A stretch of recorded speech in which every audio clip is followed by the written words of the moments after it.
నమస్తే రమగారు. నమస్తే జయ. రమగారు, పిల్లలకి సంబంధించి వాళ్ళకి కొంచెం ఒంట్లో బాగోకపోయినా లేకపోతే బాగా చదువుకోవాలన్నా భయపడుతున్నా మనం రకరకాల మంత్రాలు లేకుంటే చదువుకోవాల్సిన ఏదన్నా దేవుడికి సంబంధించిన ఒక 2 లైన్లు పద్యాలు అలాంటివి నేర్పిస్తూ ఉంటాము. హనుమాన్ చాలీసా చదువుకోండి అనో భయపడుతుంటే అట్లా చెప్తాం. బాగా చదువుకోవాలంటే దానికి సంబంధించిన విధి విధానం ఉంటుంది. అయితే జీవితంలో ముందుకు వెళ్ళాలి, వీళ్ళు ఎక్కడా ఇబ్బంది పడకూడదు, అంత సాఫీగా జరగాలి, ప్రతి తల్లిదండ్రి కోరుకుంటాం కదా. వీటికి సంబంధించి ప్రత్యేకించి ఏమన్నా ఉన్నాయా రమగారు?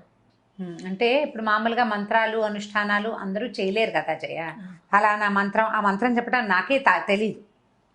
మంత్రాలు అనగానే వాటికి ఒక విధి విధానం ఒక రకంగా పాటించాలి, ఒక నియమం, తర్వాత గురువు దగ్గర నుంచి ఉపదేశం చాలా ఉంటాయి. అవన్నీ చేయలేకపోతాం. మనం తేలిగా ఏం చేస్తాం, శుక్లాంబరతనం నేర్పిస్తాం, ఇక ఆంజనేయ స్వామి మనోజవం నేర్పిస్తాం, దండకం నేర్పిస్తాం, వినాయకుడికి ఏవో 4 పద్యాలు నేర్పిస్తాం. అయితే తల్లులు చేసేందుకు ఒక మంచి ప్రక్రియ ఒకటి ఉంది జయ. మా ఇంట్లో చాలా కాలంగా చేస్తున్నారు, మా అక్కయ్యలంతా ఎంతకాలం నుంచో తెలుసు నాకు. ఇది ఒక ప్రత్యేకమైన విధానం. మామూలుగా సాధారణంగా మనకి ఎట్లా చెప్పుకుంటాం, రామాయణం ఆది కావ్యం. అవునండి. వాల్మీకి ఆది కవి. మానవ జీవితానికి వరబడి సీతారాములే, రాముడే మనకి అత్యద్భుతమైన, అంటే అనుసరించదగిన మానవుడు రాముడు. ఆయన తాలూకు ప్రతి విషయము మనం ఆచరణీయమే. అది మనకి ఆయన అన్నయ్యగా చాలా అద్భుతమైన వాడు, కుమారుడుగా చాలా అద్భుతమైన వాడు, భర్తగా పరమాద్భుతమైన వాడు, రాజుగా ఇప్పటికీ మనకి రామరాజ్యమే కావాలని కోరుకుంటాం. ఈ రాముని కథను రాసిన రామాయణమే మనకు ఆది కావ్యం, పరమ పవిత్రమైన గ్రంథం. అదే కదా మన మొట్టమొదటి కథ.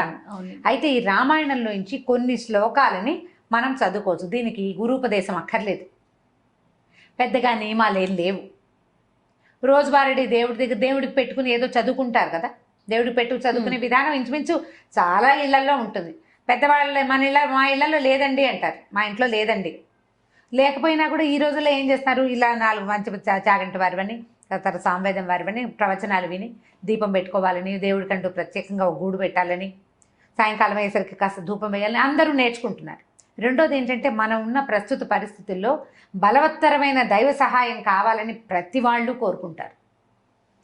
అది నేను పెద్దగా నమ్మను అని బయటికి చెప్పినా నమ్మకం అనేది లోపల భాగాల్లో ఉండేది, లోపల ఉంటుంది. అది ఎవరికి చెప్పక్కర్లేదు కూడా. అవును, నేను ఫలానా చేస్తాను, నేను మా ఇంట్లో దీపం పెట్టుకుంటాను, నేను రోజు దీపం పెడతాను అని ఎవరికైనా ఎందుకు చెప్పాలి?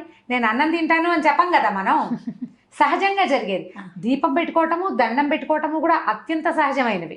దండం పెట్టుకోవడం సహజం, దీపం పెట్టుకోవడం కూడా అలాగే, మరీ సహజం.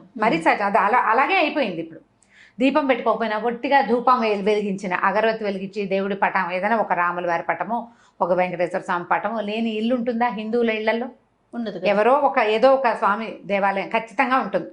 ఓ బాబా గారని, ఒక వినాయకుడని, ఓ కృష్ణుడని, ఓ రాముల వారని, ఓ నరసింహస్వామిని, ప్రతిమైన ఉంటుంది. ఖచ్చితంగా ఒక్క దేవుడి ఫోటో అయినా ఉంటుంది. ఏ శుక్రవారమో శనివారమో ఎప్పుడో ఒకప్పుడు ఓ దండం పెడతాం. ఏదైనా భయం వేసినప్పుడు దేవుడా అని దండం పెట్టుకోవడానికి కూడా ఒక ప్రతిమ కావాలి మనకి. అవును. ఇట్లా ఎంతో కొంత చేసుకునేవాళ్ళు. దేవుడి కోసం ఏదైనా చేసుకోవాలి ప్రత్యేకంగా, పిల్లల భవిష్యత్తుకి బాగుండాలి అంటే రామాయణంలో కొంచెం ఒక ప్రత్యేకమైన ఘట్టంలో సీతాదేవి చెప్పిన 4 శ్లోకాలు చాలా అనుసరణీయమైనవి, ఆచరణీయమైనవి. సులువు, కష్టం ఏమి లేదు. శ్లోకాలు కష్టం కాదు. ఇది ఏ సందర్భంలో అమ్మవారు, ఇది సీతా అమ్మవారు చెప్పారో చెప్దాం. సుందరకాండ అంటే ఎప్పుడు, ఇది సీతా అన్వేషణప్పుడు ఆంజనేయ స్వామి తదితరులు బయలుదేరారు సీతాదేవిని అన్వేషిస్తూ. రావణాసురుడు సీతను తీసుకెళ్లిపోయాడు. రామలక్ష్మణులు ఇద్దరు కిష్కిందకు వచ్చి సుగ్రీవుడితో స్నేహం చేశారు. సుగ్రీవుడు వీళ్ళ సఖ్యానికి బదులుగా కొంతమంది వానరులను పంపించి సీతను వెతికిస్తానని చెప్పాడు.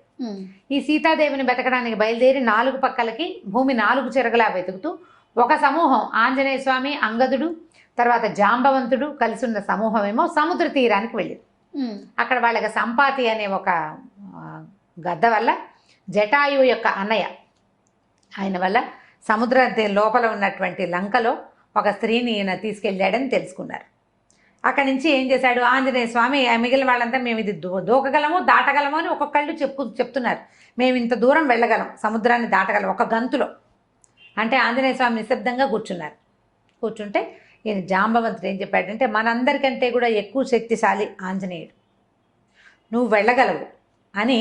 ఈయనకి ఈ కిష్కింద కాండలోనే ఇదంతా ఉంటుంది. సుందరకాండ స్టార్టింగ్ ఏంటంటే, ఆంజనేయ స్వామి తన శక్తిని జ్ఞాపకం చేసుకుని ఇక్కడి నుంచి ఎగిరి లంకానగర ప్రవేశం చేయటం. పూర్తిగా ఆంజనేయ స్వామి యొక్క తెలివితేటలు, ఆయన గొప్ప, ఆయన శక్తియుక్తులు, ఆయన యొక్క ఎంత ప్రభావాతిశయాలు కలిగిన వాడు, అవన్నీ కూడా మనకు సుందరకాండలో కనపడతాయి. ఈయన అక్కడికి వెళ్ళాడు, సముద్ర లంఘనం చేశాడు, లంకిడిని పడగొట్టాడు. అశోకవనంలో సీతాదేవిని చూసి ఇప్పుడు రాజును చూడాలి, ఈ లంకకి రాజు ఎవడో అతన్ని కలుసుకోవడం కోసం అశోకవనాన్ని ధ్వంసం చేసేసాడు. వాళ్ళు పట్టుకున్నారు. వచ్చిన వాళ్ళని కొంతమందిని సంహరించేశాడు. అక్షకుమారిని సంహరించి బ్రహ్మాస్త్రానికి కట్టుబడి, అది కూడా కేవలం బ్రహ్మయందు గౌరవం వల్ల, అంతేగాని బ్రహ్మాస్త్రాన్ని కూడా ఆయన కట్టుబడ్డు. ఆయన ప్రధాన లక్ష్యం ఏంటి? రాజును చూడాలి. బ్రహ్మాస్త్రానికి తల ఒగ్గి వెళ్ళాడు. వెళ్ళిన తర్వాత ఇది చెప్పాడు, మీరు సీతాదేవిని మాకు ఇచ్చేసేయి అని. రావణాసురుడు ఒప్పుకోవాలి, చంపేయమన్నాడు. అయితే దూతోనవత్స్య అని చెప్పాడు విభీషణ్. దూతను చంపకూడదు అంటే నిజం, చంపకూడదు. అయితే ఇది వచ్చింది దూత మానవుడు కాదు, వానరం. వానరానికి ప్రధానమైనది ఏమిటి? తోక. ఆ వాలానికి నిప్పెంటించండి, దీని రోగం కుదురుతుంది అన్నాడు ఆయన. ఈ వచ్చిన ఆంజనేయుణ్ణి ఒకడు సముద్రం మొత్తాన్ని లంఘించి 100 యోజనాలు దాటగలిగిన వానరం సామాన్యమైనది కాదన్న ఇంగితం పడలేదు రావణాసురుడు. వ్యామోహం అలాంటిది. వ్యామోహం, తన శక్తి మీద ఆయనకున్న అపారమైన విశ్వాసం, నమ్మకం, దాంతో తోకకి నిప్పంటించారు. ఈయన ఏం చేశాడు? తన తోకకి నిప్పంటితే ఊరుకోకుండా లంకకి నిప్పంటించాడు. ఎప్పుడైతే ఈ వచ్చిన కోతికి, అశోకనవనాన్ని పాడు చేసిన కోతికి తోకకి నిప్పంటించారని తెలిసిందో సీతాదేవి వెంటనే అగ్నిదేవుణ్ణి ప్రార్థించింది. ఇది ఎక్కడుందంటే సుందరకాండలో 53వ సర్గలో ఉంది. 28, 29, 30, 31 4 శ్లోకాలు. ఈవిడ ప్రార్థించింది అగ్నిదేవుణ్ణి. ఇది పిల్లలకి ఎట్లా కనెక్ట్ చేస్తారు అంటారు ప్రశ్న. ఇప్పుడు ఆవిడ అగ్నిదేవుడిని ఏమని ప్రార్థించిందంటే, ఆంజనేయుడు పట్ల చల్లగా ఉండు అని. అగ్ని దాహకత్వమే అతని లక్షణం, కాల్చటం ఆయన గుణం. అవునండి. ఒక వానరము తోక, దాని నిండా వెంట్రుకలుంటాయి. వీళ్ళేమో నూనెలో ముంచిన బట్టలను చుట్టారు. కాల్చకుండా ఉంటుందా? ఉండదు. అంత ప్రచండంగా కాల్చవలసిన అగ్నిని నా యొక్క పాతివ్రత్యం వల్ల, నేను ఎలాంటి దాన్నో, నా గొప్ప, నా భర్త, నేను, మా లక్షణాలు, నన్ను కాపాడడానికి వచ్చినవాడు, నన్ను కాపాడాలని కంకణం కట్టుకున్న సుగ్రీవుడున్నాడు, ఇదంతా నిజమైతే నువ్వు అతనికి చల్లగా ఉండాలి అని చెప్పింది. రాముడి గురించి చెప్తుంది. యద్యస్తి పతి శుశ్రూష యద్యస్తి చరితం తపః యది చాస్యేకపత్నీత్వం శీతోభవ హనుమత అని. సీత కాదు, సీత, మెలికశ. యద్యస్తి పతి, నేను నా భర్తకి శుశ్రూష చేసి ఉంటే, యద్యస్తి చరితం తపః, నేను చేసిన తపస్సు ఏదైనా ఉంటే, యది చాస్తి ఏకపత్నీత్వం, నా భర్త ఏకపత్ని వ్రతుడైతే, సీతోభవ హనుమత, ఆంజనేయుడికి చల్లగా ఉండు అని. ఎట్లాంటిది? రాముడి క్యారెక్టర్, సీతాదేవి క్యారెక్టర్. భగవంతుడు, భగవతి, దేవుడు, దేవి, వాళ్ళ యొక్క గొప్పతనమే ఇందులో ఉంది. ఆవిడ అడిగింది, ఇట్లా చెప్పిందనమాట. తర్వాత ఎదికించిదనుక్రోశస్తస్య మయ్యస్తి ధీమత ఎదివా భాగ్యశేషో మే సీతోభవ హనుమత. ఎదిగంటే నా పట్ల నా భర్తకి బాధ ఉంటే, నా మీద అనుక్రోశం, అయ్యో నేను ఇలా తప్పిపోయాను, నేను నన్ను ఎవరో తీసుకుపోయారన్న దుఃఖం నా భర్తకుంటే, ఆయనకు ఉందా లేదా? ఎంత బాధపడుతున్నాడు సీతాదేవి కోసం. వాడి మహా నరకం అనుభవించాడు రాముడు ఆమె లేకపోవటం వల్ల. ఎదివా భాగ్యశేషం, నా గనక కొంచెమైనా అదృష్టం ఉంటే ఇతనికి చల్లగా అవ్వాలి నువ్వు. బా, ఆవిడ అదృష్టం ఏమిటి? ఆంజనేయ స్వామి రావడం. ఏడాది సమయం ఇస్తే ఏడాది లోపలే ఆమెను వెతుకుతూ ఒకడు రావటం, ఆ వచ్చిన వాడు ఈమె ఇక్కడ ఉందని వెళ్ళి వెనక్కి వెళ్ళి చెప్పడం, వాళ్ళంతా వచ్చి ఈమెను రక్షించడం, సంవత్సర కాలంలోనే ఆవిడ అదృష్టమే అది. ఆవిడ ఏడాది టైం పెట్టింది. ఏడాది తర్వాత ఏమిటే ఈవిడేమయ్యేది? కథ మారిపోయేది కాదు పూర్తిగా. ఎది మాం వృత్త సంపన్నాం తత్సమాగమలాలసాం సవిజానాతి ధర్మాత్మ శీతోభవ హనుమత. ఇప్పుడు నేను ఎలా ఉన్నానంటే, భర్తని కలుసుకోవాలన్న ఇదే ఉంది నా మనసులో. అది ఉన్నట్లయితే, నాకు నా భర్తని ఎంత కోరుకుంటున్నానో నా భర్తకి తెలిసినట్లయితే, నువ్వు ఆంజనేయుడికి చల్లగా ఉండు, సీతోభవ హనుమత, ఆంజనేయుడికి చల్లబడు. ఇప్పుడు రాముల వారికి సీతాదేవి మీద ఎంత ప్రీతి, ఎంత ప్రగాఢమైన అనురాగం ఉన్నాయో సీతాదేవికి అంతే లెవెల్లో ఉంది. అందుకని ఆవిడ అక్కడ రాజ్యశోభని వదిలిపెట్టేసి రాజ్యంలో ఉండకుండా ఈవిడ నీకేం అభ్యంతరం లేదు నువ్వు ఉండమన్నారు, అయినా సరే నేను ఆయనతో ఉండనని. పాటు వనవాసానికి వచ్చాను. వనవాసానికి వచ్చేసింది. ఆయన్నే వెళ్ళమన్నారు, ఈవిడ్ని వెళ్ళమని అనలా. అవును, భర్తను వదిలిపెట్టలేక వచ్చేసింది. వాళ్ళిద్దరికి ఎంత పరస్పరమైన అనురాగం ఉంది. ఈ దేవీ దేవతలకు ఉన్న పరస్పరమైన అనురాగం ఒక భార్యాభర్తల మధ్య ఉన్న ప్రగాఢమైన అనురాగానికి గుర్తు అనమాట, ప్రతీక. దాని ప్రతీక అదే చెప్తుంది. తర్వాత యదిమాం తారయే దార్య సుగ్రీవ సత్యసంగర తస్మాత్ దుఃఖాంబు సంరోధాత్ శీతోభవ హనుమత. నా దుఃఖం ఆగడానికి నన్ను కాపాడాలని సత్యసంధుడైన సుగ్రీవుడు ప్రయత్నిస్తూ ఉంటే ఈ దుఃఖాన్ని అణుచుకోవాలి నేను, ఈ దుఃఖం అణగాలంటే నువ్వు ఆయనకి చల్లగా ఉండాలి, ఆంజనేయుడికి. నా దుఃఖం పోవాలంటే సుగ్రీవుడు వచ్చి నన్ను రక్షించాలి. ఇప్పుడు ఇతను వెళ్ళాలి కదా, ఈయన వెళ్తేనే నేను కదా. రక్షించబడి అక్కడికి వెళ్తే నా దుఃఖము కష్టము నన్ను కాపాడాలని సత్యసంధుడైన సుగ్రీవుడు ప్రయత్నిస్తున్నాడు, ఇది జరగాలంటే నువ్వు చల్లబడు అని అగ్నిదేవుణ్ణి ఆజ్ఞాపించింది. ప్రార్థించినట్టు చెప్తారు. ఆవిడ ప్రార్థించింది కానీ అది ఒట్టి ప్రార్థన కాదు, ఆజ్ఞ. నేను పతివ్రతని, నువ్వు ఆగు అంటే ఆగాలి. నేను పతివ్రతనైతే, నా భర్త ఇట్లాంటి వాడైతే, మా ఇద్దరికి పరస్పరమైన అనురాగం ఉంటే, నాకు అదృష్టం ఉంటే, అంటే ఉన్నాయి ఉన్నాయి ఉన్నాయి ఉన్నాయి అని ఒప్పుకోవాలి ప్రతిసారి. చెప్పకనే చెప్తున్నారు. ఇవన్నీ ఉంటే నువ్వు చల్లగా ఉండాలి అని ఆమె అగ్నిదేవుణ్ణి ప్రార్థిస్తే తోకకి చుట్టబడినటువంటి అంత అగ్ని సమూహం ఉన్నా లంకంతా కాల్చేశాడు కానీ ఆయనకి ఏమీ కాలేదు, కసుగంద లేదు, చల్లగా ఉంది తోక. ఆయనకి మండుతున్న తోకని నీటిలో ముంచి చల్లార్చుకున్నారు కానీ బాధ ఏమీ లేదు, ఆయనకి చల్లగానే ఉంది. అగ్నిని ఆర్పారు కానీ బాధ కాదు.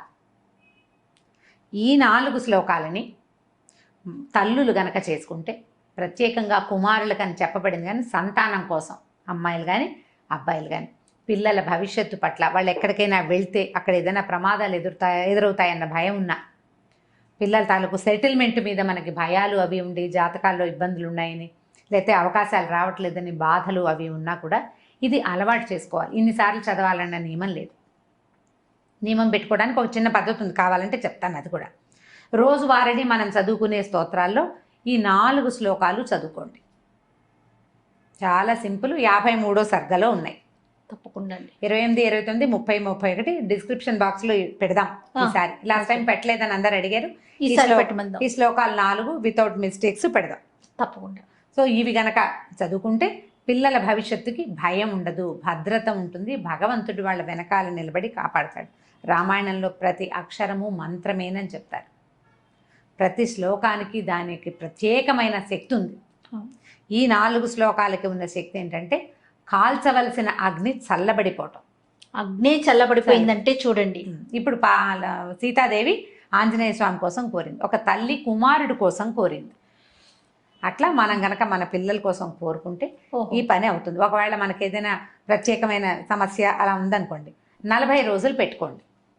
అది ఎట్లా చేయాలంటే ఈ పిల్లల జన్మ నక్షత్రం నాడు మొదలుపెట్టి 40 రోజుల పాటు రోజుకి ఇన్నిసార్లు అని, అది మీరు 11 సార్లు పెట్టుకోవచ్చు, 21 సార్లు పెట్టుకోవచ్చు, 40 సార్లు కూడా పెట్టుకోవచ్చు.